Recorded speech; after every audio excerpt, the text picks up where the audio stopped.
안녕하세요. 위클리 세종기 업데이터. 오늘은 3월 18일입니다. 저는 전혜성이고요. 네, 저는 정윤호입니다. 네, 안녕하세요. 정민경입니다.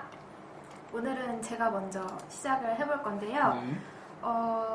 네. 이번 주에 이제 보고서 쓰고 하면서 봤던 기업들 중에 조금 눈에 띄었던 종목이 테스입니다.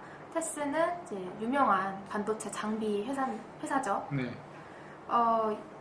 테스 같은 경우는 그 실적 측면만 보면은 흐름이 굉장히 좋습니다. 그래서 매출 같은 경우도 2020년에 이어서 2021년에도 연간으로의 50%의 매출 성장률을 기록을 하였는데 2021년 전체를 봤을 때는 이제 상저하고의 흐름이 나타나면서 주가는 상반기에 좋고 상저하고가 아니라 상고하죠. 네, 상고하저. 네, 상고하저의 흐름을 보이면서 주가도 마찬가지로 상반기에 더 흐름이 좋았지만 하반기에는 좀 내려가는 그런 모습을 보였습니다. 특히 지난해 1분기 매출이 1,544억 원으로 역대 최대 실적이었는데요. 그 덕분에 영업이익도 굉장히 잘 나왔고 2021년 1분기에는 오랜만에 20%가 넘어가는 수익성을 기록을 하기도 했었습니다. 2021년 4분기를 보면은 매출은 3분기 대비로 조금 늘고 이제 전년 동기인 2020년 4분기 대비로도 증가를 했지만 수익성이 좀 많이 떨어졌어요. 그래서 이를 두고 이제 뭐 요즘에 작년 4Q 실적에 사실 이익률이 떨어졌던 기업들이 많이 나왔잖아요. 뭐 에너지 비용도 상승을 했고 특히 물류비가 많이 나왔고 또 장비 회사이다 보니까 여기 들어간 여러 칩들의 어떤 공급 이슈도 있었던 것으로 보이고요. 또 그러한 뭐 또 성과금 같은 것도 나갔을 수도 있고 또 이런 이슈로 영업이익률은 좀 많이 내려왔고 주가도 최근에는 좀 재미가 없는 상황인데 그래도 2022년에도 좋은 매출 성장 흐름을 이어갈 것으로 좀 기대를 할 수 있어서 좀 이렇게 지켜보면 좋겠다라고 생각을 했고요.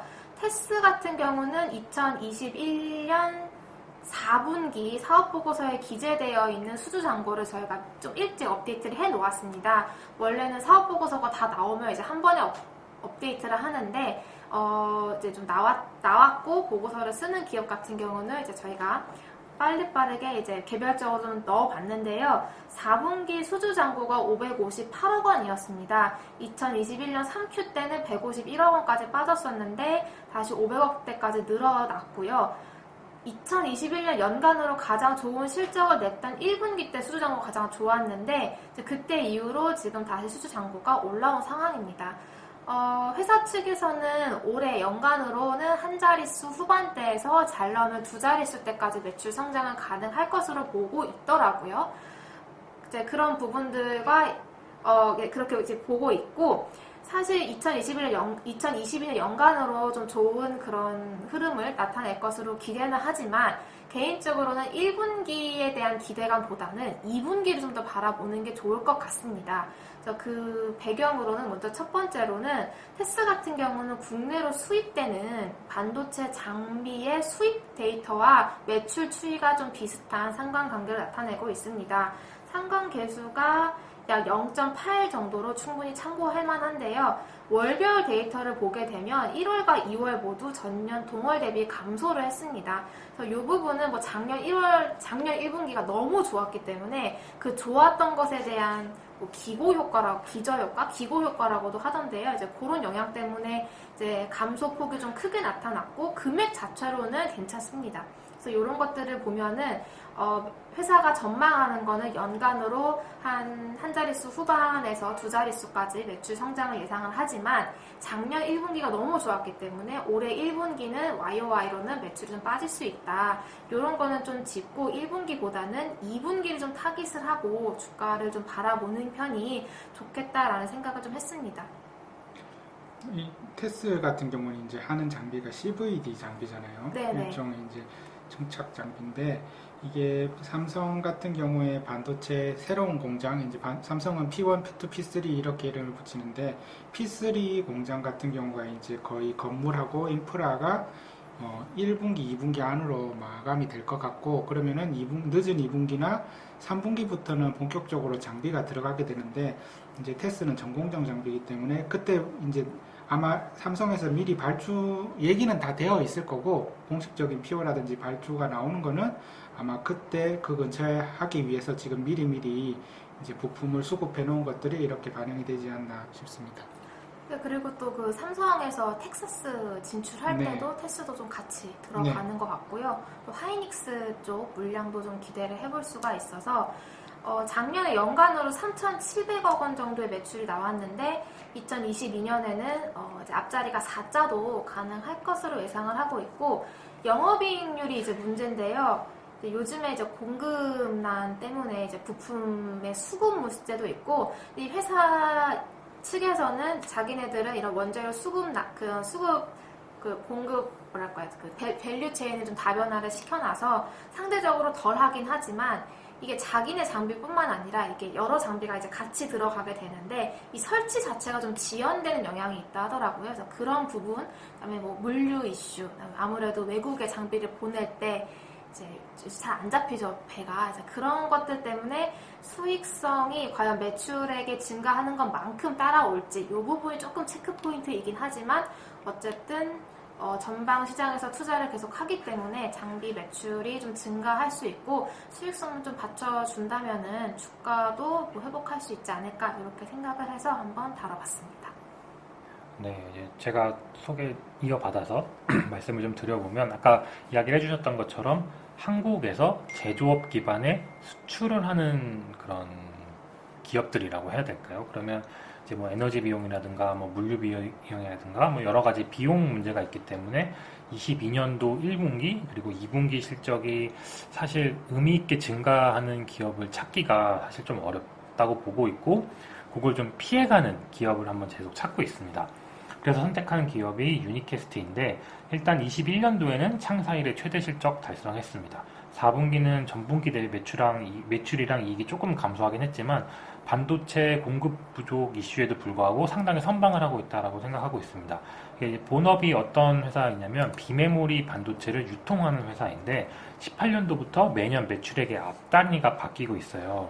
그래서 18년도에는 매출액이 연간 2,656억, 19년도에는 3,353억, 20년도에는 4,028억, 21년도에는 5,910억 이렇게 기록을 하면서 굉장히 좀 가파르게 성장을 하고 있습니다.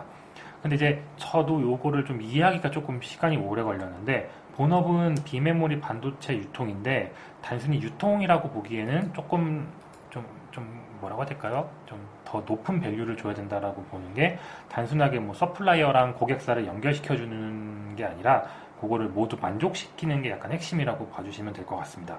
이게 PC 조립이랑 이게 예를 드는 게 맞는지 모르겠지만 어쨌든 PC를 조립하기 위해서 이제 그 마더보드라고 하죠. 마더보드 사고 램 사고 하드 사고 그냥 아무거나 사서 조립을 하면 그 성능이 잘 안 나오잖아요. 이거에 그 부품 간의 뭐 어떤 그런 조합이라든가 이런 것들이 다 있는데 이 유니캐스트에서는 가령 고객사에서 우리 이 제품 만들고 싶으니까 여기에 맞는 제품을 소싱해줘 라고 하게 되면 그거를 서플라이어들이나 뭐 이런 그동안 해왔던 업력이 있기 때문에 아 그럼 이런 게 필요하겠구나 라고 해서 서플라이어로부터 그거를 조달을 받아서 공급을 해주는. 근데 이제 고객사나 서플라이어 입장에서도 이 부품이 워낙 많잖아요. 이 워낙 많은 부품을 일일이 뭐 재고 관리부터 뭐 유통 관리, 뭐 기술적 지원, 뭐 이런 걸 다 하기엔 너무 어려움이 있기 때문에 그런 이런 서플라이어와 고객이 원하는 제품을 적시적기에 유통해주는 그런 게 이 회사의 핵심 경쟁력이 아닐까라고 생각하고 있습니다. 그리고 유통사업을 하고 있는데 이제 직접 제조를 하게 되면 좀 더 높은 부가가치를 얻을 수 있기 때문에 드림텍이나 나무가 같은 이런 제조 회사들을 인수를 했고 실제 시너지 효과를 지금 나오고 있습니다. 적자인 상태에서 인수를 했는데 지금 이제 흑자로 턴을 시켜놓고 사업을 하고 있는 상황입니다. 다음에 이제 5G, 뭐 AI, 뭐 전장산업 이런 거에 대해서 아마 성장성을 의심하시는 분들은 거의 없을 것 같아요. 왜냐하면 이걸로 인하여 이런 뭐 비메모리 반도체 같은 것들에 대한 QA 증가가 발생을 하게 되는데 이들 산업의 성장성을 유니캐스트가 그대로 따라간다라고 봐주시면 될 것 같습니다.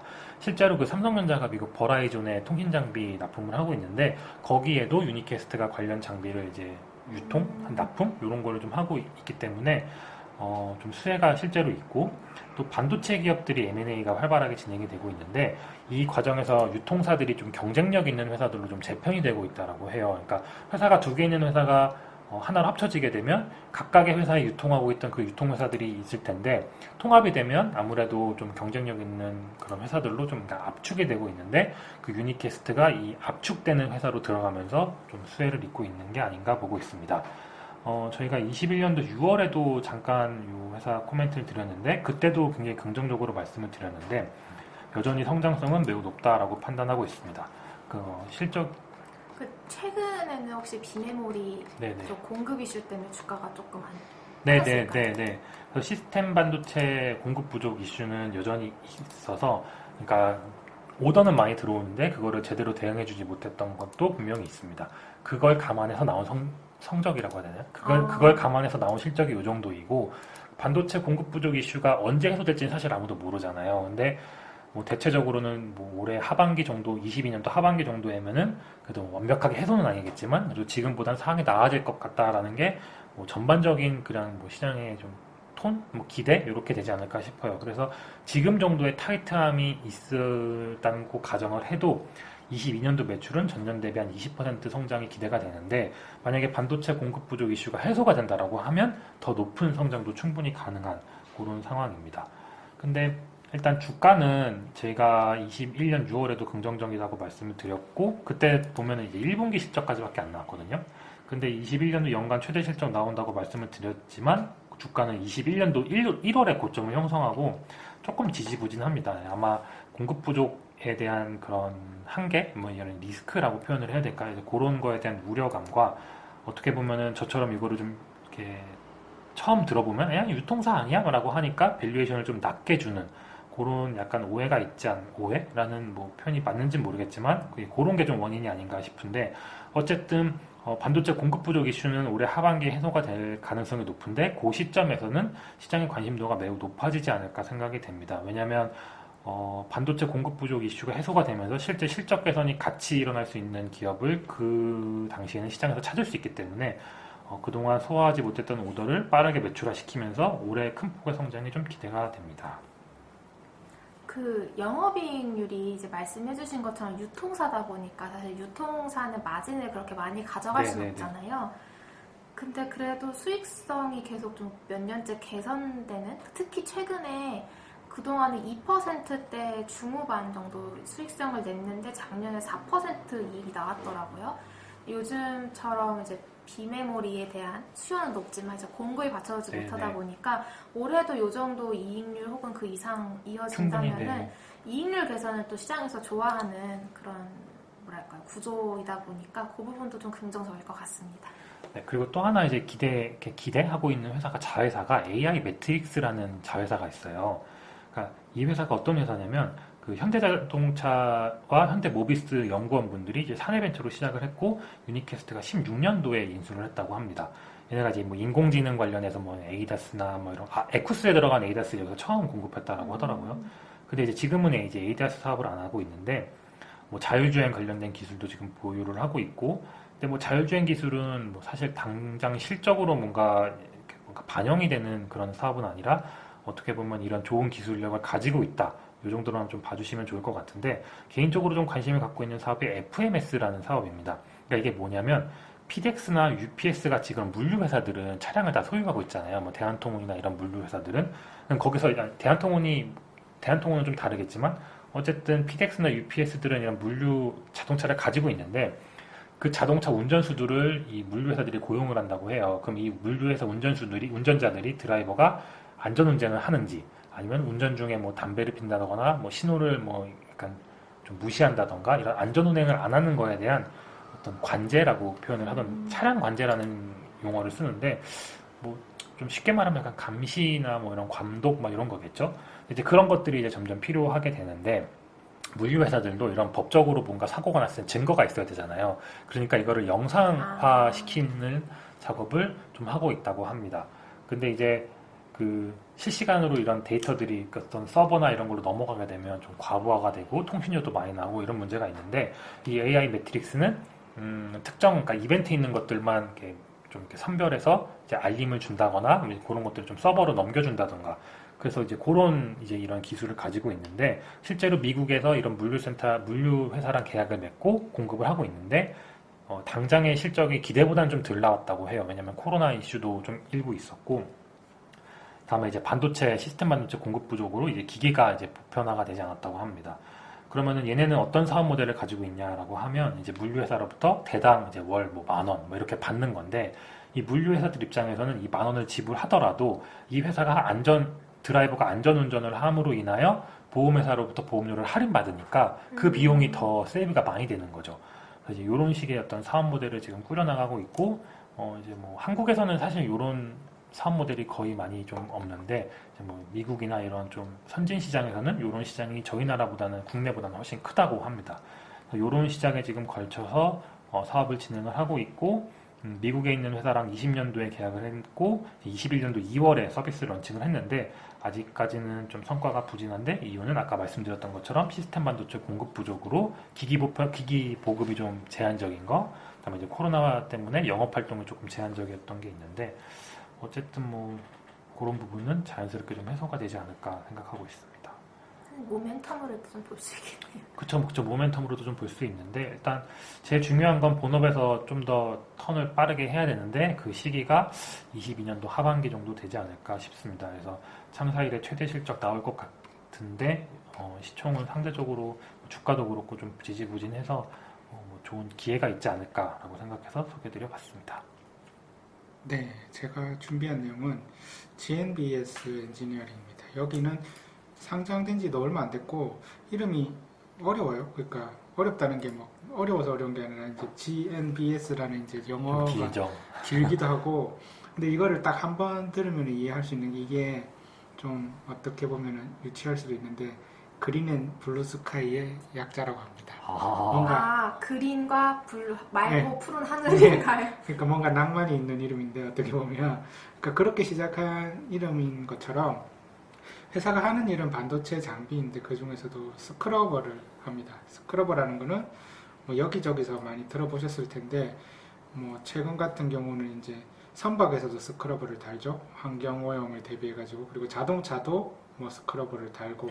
이게 그 상장사 중에 유니셈 GST랑 같은 장비. 맞습니다. 얘들은 이제 반도체에서 하는 유해가스를 처리하는 스크러버를 만드는데, 국내 상장사 중에는 유니셈하고 GST가 똑같이 스크러버를 제작해서 삼성전자랑 하이닉스에 납품을 하고 있죠.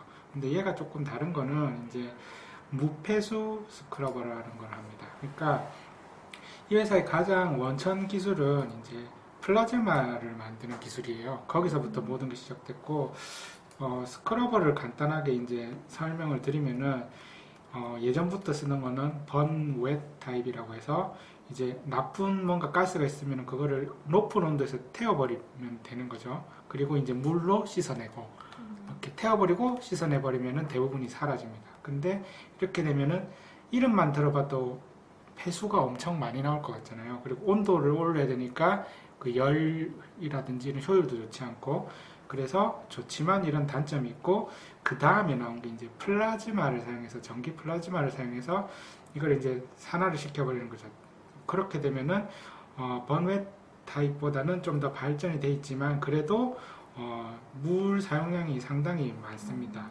반도체에서도 이제 그 보면은 뭐 2000이나 이렇게 새롭게 반도체 공장을 짓게 되면은 뭐 물이 얼마나 필요하다고 하는데, 그 중에서 엄청 많은 부분이 이 스크러버를 이제 씻어내는 데 사용되는 게 되게 크다고 합니다. 그래서 회사에서도 이제 점점 더 발전하고 있는데, 그 중에 이제 삼성전자랑 하이닉스 두 가지 회사가 있으면은 SK 하이닉스뿐만이 아니라 SK 그룹 자체가 요즘 ESG에 대해서 관심이 많잖아요. 그 뭐 전기도 뭐 RE100을 사용하겠다 이런 것도 뭐 어떻게 보면 삼성전자보다 좀 더 선제적으로 이렇게 얘기가 나오고, ESG에 대한 거에 대해서 훨씬 더 좀 회사의 가치를 높이거나 이런 걸 위해서라도 집중을 하고 있는데, 그런 의미에서 이 GNBS에서 사용되는 무폐수 스크러버를 삼성전자보다는 좀 더 선제적으로 적용하려고 하는 것 같습니다. 그래서 그게 그냥 회사의 얘기가 아니라 스펙스상, 그러니까 SK그룹에는 이런 게 있잖아요. 그죠? 그쵸, 있어요. 그 항상 그래서 스펙스상을 수상을 했고, 이걸 바탕으로 해서 이제 신규 건설되는 팹에서는 무폐수 스크러버를 선제적으로 설치를 하려고 하고 있고 작년에도 약간 들어갔습니다. 그러니까 이런 것들이 그리고 이제 이런 플라즈마 기술이 있기 때문에 회사가 하는 주요 아이템을 살펴보면은 파우더 트랩이라고 이제 이런 진공 펌프나 배관에 쌓이는 파우더들을 이제 없애주는 것, 그러면서 이제 수명을 넓혀주는 이런 아이템이 있고, 그 다음에 메인이 되는 게 아까 말씀드린 스크러버. 이거는 반도체에서 나오는 유해가스를 없애주는데, 이제 일반 스크러버, 그러니까 유니셈하고 GST가 하고 있는 거랑 비슷한 그런 게 있고, 그 다음에 회사가 이제 특별히 가지고 있는 기술이 무폐수 스크러버가 있고요. 그 다음에 한 가지 더는 이제 플라즈마 배기원 제거 장치라고, 우리 뭐 예를 들면 목동 같은 데는 그게 있잖아요. 지역 난방을 해주는, 그래서 중앙 난방으로. 예. 그럼 거기서 이제 하얀 이제 그게 나와요. 그게 사람들이 보기, 특히 겨울 같은데 하얀 연기가 나오는데 사람들이 보기 이제 아주 매연이 나온다고 생각하는데, 사실은 매연은 아니고 이제 수증기인데, 매연 같은 거는 서울 한복판에서 그게 나오면 다 걸러내죠. 요즘에는 실시간으로. 그렇게 하는데 수증기조차도 보기 싫은 거죠. 그렇게 되면 저 매연 같기도 하고 이렇게 민원. 이게 실제로 보면 진짜 매연 같아요. 저희 분당도 지역난방공사가 맞습니다. 있어가지고 이렇게 보면은 하얀 게 올라가는데 차 타고 지나가면서 네. 약간 그런 게 있어서 이거를 이제 민원 해소를 위해서 플라즈마를 사용해서 이런 배기원을 제거하는 장치를 이제 개발을 해놨죠. 그래서 이거 같은 경우는 프로젝트, 이게 뭐 반도체처럼 꾸준히 나간다기보다는 프로젝트별로 나가는데, 기존 스크러버에 비해서는 단가도 좋고 이익률도 좋지만 나와봐야 나오는 거고, 약간 그런 게 있어서 좀 보너스로 생각을 하면 되고, 스크러버를 좀 더 말씀을 드리자면은, 이제 아까 말씀드린 대로 SK랑 같이 이 플라즈마를 가지고 이 무폐수를 해가지고 하는 걸 하는데, 삼성 같은 경우는 이 스크러버가 이제 장비마다 거의 붙게 된다고 이해하시면 되는데, 삼성 같은 경우는 조금 다른 게 통합 배기를 해요. 그러니까 이걸 한 번에 모아서 싹 해버린다는 방식이라고 할까. 그래서 아직까지 번웨 타입을 메인으로 사용하고 있고, 옥상 통합 배기를 하고 있기 때문에 이쪽에 지금 적용을 하고 있지는 않지만, 하이닉스 같은 경우는 기존에도 이제 플라즈마 웨 타입을 많이 사용하고 있었기 때문에 이런 아이템을 이제 다음 이제 반도체 그거부터는 무폐수를 사용하고자 이제 생각을 하고 있고요. 그리고 기술력으로도 이제 나쁘지 않은 게, 우리나라보다 이제 해외에서는 이런 거에 더 민감하지 않습니까? 네, 그래서 인텔의 최근에 팹도 많이 늘린다고 하는데, 거기에도 이제 무폐수 스크러버를 이제 적용을 하기 시작했고, 조금씩 납품을 하고 있는데 앞으로 이제 커지지 않을까 하고 기대를 하고 있습니다. 그 IPO 자료에 보면은 국내 소부장 기업 중에서는 처음으로 자체 그렇죠. 브랜드로 공급을 했다고 하더라고요. 그만큼 기술력이 있는 기업이 아닌가. 뭐 예를 들면 더 어떻게 보면 더 초 하이테크인 아이템들은 아예 비비지도 못할 수도 있지만, 이거 같은 경우는 이제 그렇게 초 하이테크는 아니지만 이 스크러버 쪽에서는 그만큼 어느 정도 기술력이 됐다고 이해할 수도 있는 것 같아요. 그리고 이제 유럽에서 이 스크러버를 메인으로 하는 독일 회사, CS사라고 하는 독일 회사 같은 경우도, 유럽은 또 이런 게 더 민감하잖아요. 그래서 유럽은 아직 팹이 예전에 하던 팹들만 남아있고 크게 그게 있지는 않지만, 얘들 거를 가져다가 ODM으로 팔아보고 싶다. 그렇게 해서 서로 같이 계약을 했고, 아직까지 매출은 발생하지 않지만 이제 추가적으로 매출이 발생할 수 있지 않을까. 그리고 최근에 인텔 같은 경우도 이제 미국에도 증설하겠다라고 했고, 뭐 독일에도 증설하겠다라고 했는데, 뭐 이거는 뭐 땅부터 다시 해야 되니까 시간이 좀 걸리겠지만, 이런 것들이 됐을 때 환경에 더 민감한 나라이기 때문에 아마 조금 더 단가가 높더라도 적용이 될 가능성이 높지 않을까 합니다. 그래서 회사가 좀 그냥 들으면은 잘 모르겠어서 이렇게 한번 설명을 듣고 나서 이제 자료를 보시면은 좀 더 이해가 좋을 것 같아요. 이제 기존 스크러버 회사들 유니센, GST랑 같은 듯 다른 듯 한 거네요. 네. 약간. 그래서 예를 들면은 그 회사들한테 너네는 왜 이런 거 안 하냐 하면은, 그 회사들은 이제 그거 시장도 얼마 크지도 않고, 실제로도 유니셈 GST가 매출액이 훨씬 더 크고요. 그 얼마 되지도 않고, 그거 하는 것보다 지금 거 하는 게, 우리도 그거 다 개발해가지고 있는데 우리는 그냥 훨씬 더 큰 시장을 노리는 게 낫다라고 얘기를 하고 있고요. 또 이 회사는 물론 그 말도 맞는데 이거는 삼성에서 오더를 넣었다. 그러니까 너네도 왜냐면 그게 아니면 얘를 솔벤더로 쓰기는 싫잖아요. 삼성전자 같은 경우도. 그렇죠.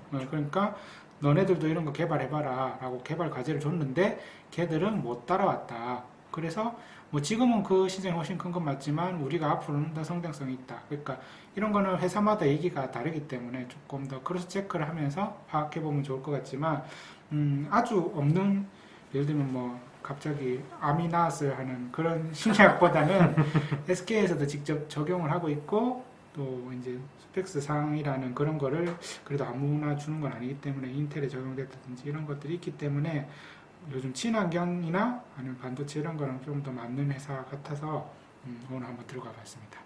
저도 사실 이거 리포트 나온 거 보고 제목을 읽었는데 무폐수 스크러버라고 해서 이해가 안 가더라고요. 그러니까요. 무폐수가 대체 무슨 의미인가.